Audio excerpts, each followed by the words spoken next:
დღემდე არ გაუკეთებია კომენტარი და განმარტება USAID-ის წარმომადგენლობას თუ რატომ უმალავდნენ ქართულ ხალხს, რომ პარალელდაცვის შედეგები იყო ყალბი და ხედავდნენ რა რომ სწორედ არეულობის საფუძველი იყო მაშინ ეს ყალბი პარალელდაცვის შედეგები. ხო, ახია USAID-ს.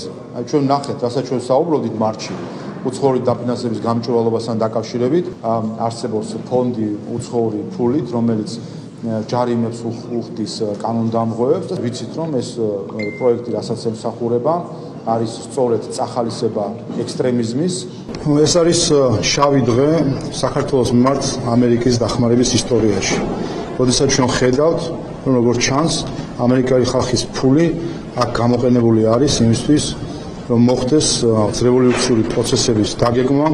ამიტომ მნიშვნელოვანი არის რომ შესაბამისი განმარტებები გაკეთდეს USAID-ის მხრიდან, რომელიც უკვე მერამდენეჯერ ეხება ასეთ სკანდალში.